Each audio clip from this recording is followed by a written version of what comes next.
Hey there, dirt bike people. I'm Chuck from TrueTech. Today is the day that I have to tackle the task that I dread the most, and it's probably the most time consuming. I gotta clean up chassis stuff. Rads, box of chassis stuff here, clean it all up, see what chassis bearings are good. When I talk with riders or customers about projects like this YZ build, I find that they tend to think about things like the engine overhaul, the suspension, the graphics, and maybe the wheels. I totally understand this because I often find myself overlooking details when planning projects as well. The truth is that the little details can $100 or even $10 you to death. On this bike it wasn't very expensive because it isn't as old as many of the restoration projects that get taken on, but the things that really get you are things like wheel spacers, special washers and collars, linkage bearings, the unique little seals that go into the steering bearings, throttle cables, brake lines, and rounded off bleeders. Every one of these little parts has to be held in your hand and addressed individually. On older bikes that have been taken apart a bunch of times and beat for endless hours in harsh conditions, you'll find often that the difference between a proper restoration and just doing a bit of maintenance is replacing or restoring those little parts. Many times the parts aren't available anymore, so you're left with either having them custom made or sending them out for sandblasting and replating. It's not always expensive, but it does always take more time than you expect. On this project, I had the frame bead blasted, but everything else I was able to clean up by hand to a level that I'm happy with. Okay, so I'm actually making really good progress. I got the swing arm cleaned up. For a 16-year-old swing arm, holy cow, looks pretty good. Did a little bit of filing here. I just tried to kind of make that look as pretty as possible. Linkage is cleaned up. I got the pipe. It's not a new pipe, but it's in pretty good shape. It's got a couple little dings, but definitely usable. Oh, now I made a mess. Inner races for the swing arm bearings. I got a big pile of stuff here. There's a bunch of stuff in my ultrasonic cleaner. Send that through one more time and then one more load, and then I'm gonna start assembling the frame. All right, I'm super happy with the way that this turned out. It's looking really good. Bearings all look like they're in good shape. So basically I'm just gonna put a bunch of grease in there, put it back together. Get as much in there as possible. Polished up that inner race on the lathe just with some Scotch-Brite. Little spacer on the outside. Same deal on this side, packer full. Same deal here. The linkage bearings have like a little collar on the outside, and oftentimes these will be needle bearings. Yeah, these are needle bearings. These seals are going to come out really easy, so I'm actually going to pull these seals out and clean them too. You just got to be really careful not to damage the seals. So I'm just going to go clean this in the Varsol tank. That's pretty boring. You guys probably don't want to see that anyway, so I'll be right back. I'm going to take my little cat food containers, put all these little needles into there, rinse them out with Varsol. And sometimes you'll get different size bearings in this little knuckle, but in this case I can see that they're the same, so I wasn't worried about mixing them up. Ta-da! Okay, now just packer full. Tedious task of putting in every little roller. Probably the biggest reason I decided to take on this project was because I knew that the bike wasn't in terrible shape. My general thought is that if a bike needs an engine rebuild and it's for sale, it's worth maybe a few $100 because of the facts that I already mentioned earlier. There are a lot of guys out there that will buy bikes, fix them up so that they function, and then resell them. I have no interest in that, and I really can't even do that because I make my living by fixing bikes. If I sell someone a bike with problems, even small problems, my reputation takes a hit. Not to mention, I'm aware of the things that are likely to go wrong with a bike a few months down the road, so I don't sleep if I half-ass something. In a few minutes, we'll talk about what this bike is costing me so far, and I think you'll see that if it was in much worse shape than it is, it wouldn't be worth doing this build at all. It's very hard to come out ahead flipping bikes if you're doing a good job. All right, it is 2:30 in the afternoon. I've been cleaning parts since something like 9-ish this morning. I didn't get a super early start. It's a Sunday today, but here is where I'm at. All these parts on the bench are cleaned and ready to install, so this YZ is about to start to take shape. As you can see here, the engine is finished. Don't worry, you'll get lots of info on that. So first things first, let's just drop this in there. And that's going to make everything else a lot easier.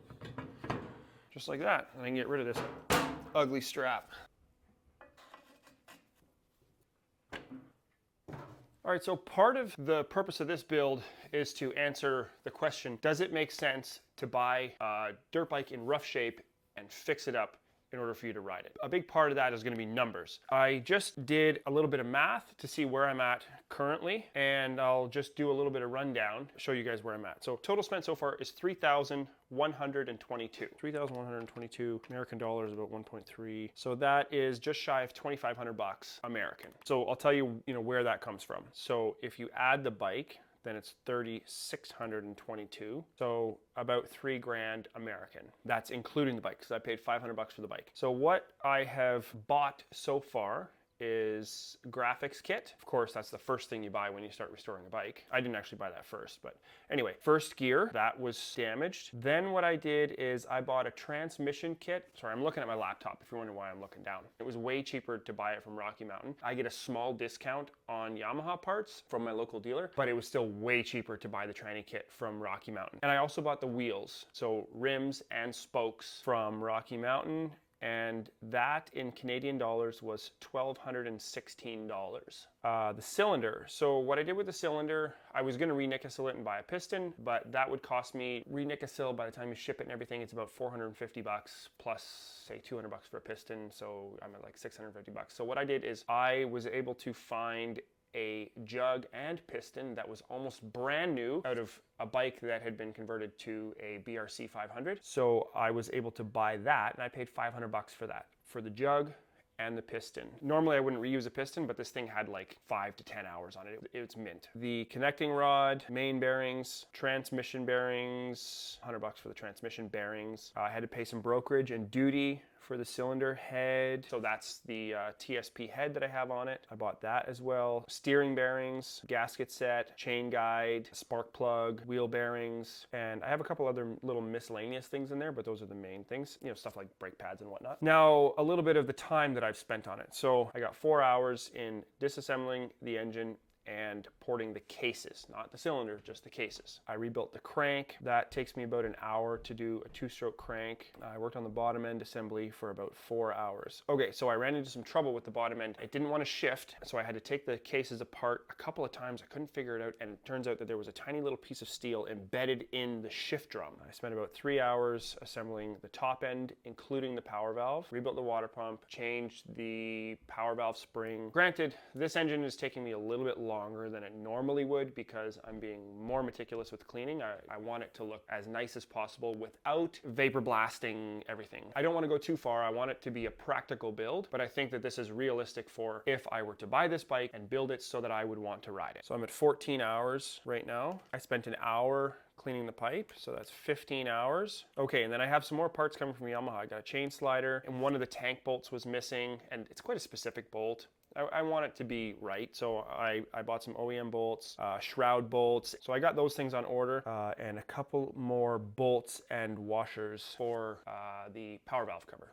Oh, you can't see that. Bike's right here. Now, I checked the spring on the shock, and it's a 6.1. So this bike is sprung for like 230, 240-ish. I weigh 200, so it's definitely oversprung for my weight, but I'm not gonna take the suspension apart right now. I'm gonna ride the bike first. I mean, I don't expect to keep this bike. I don't know yet if I'll spring it. We'll see. I recently rebuilt the forks on this bike. I haven't revalved the suspension or anything. It looks to me like they have been revalved in the past, so I'm gonna ride the bike first and see how the suspension feels before I go and make changes with it. But that's kind of where I'm at. So there will definitely be another few $100 that go into this thing. Oh, that I didn't include the tire. I put a rear tire on it. I had that tire in stock, but let's add $100 for that tire, which bumps it up to just over $3,700 that I have in this bike right now. Like I say, that includes graphics and plastics and some of the things that you don't see on the bike yet. But basically, it's clear that this bike is definitely going to breach the $4,000 mark just in parts. I got probably 7 hours into this thing today.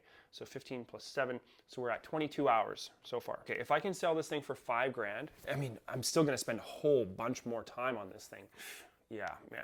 Well, let's just do some quick math. If I can sell it for 5 grand, that's $1,000. Well, let's divide that by 22. So that's 45 bucks an hour. That's reasonable. That's actually kind of better than I thought what the hourly wage was gonna work out to. Now, I have a frame sitting here with an engine, the shock is installed, and the rear wheel is installed. So I'm probably going to have another at least 10 hours into it. That knocks my hourly wage down to $31.25. Now, there's a couple more things to consider. If this is something that you do often, it's much more likely that you're gonna have to sit on a bike for a period of time. And if you own the bike and you're responsible for selling it in order to get paid, there's a lot more risk involved than just when somebody brings me a bike, I repair it and they take it home. Anyway, that's kind of where I'm at. I'll leave it up to you whether you think it makes sense to buy a bike and fix it up or not. At this point, it looks like I'm gonna have 4 grand Canadian into this, so something like 3,500 bucks American. I'm going to spend something like 30 hours working on it. If you're doing this as a hobby, totally different story. If you're doing this to learn, which I did a lot when I was looking to get into the industry, I buy bikes, fix them, and sell them. I rarely ever made money. Then if you can kind of break even, then you're doing great because the payoff is actually the learning, not the hourly wage. So I think that's where I'm going to wrap it up for this video. We got an engine in a frame with a rear end roughly assembled. I'm going to do a separate video on installing the steering stem bearings. So if you're interested in that, keep an eye out. If you like this video, I would very much appreciate a thumbs up, and if you want to see more content like this, go ahead and subscribe and hit the notification bell. If you want to see what I'm doing on a more day-to-day basis, you can find that type of content on Instagram. And as always, I appreciate your time.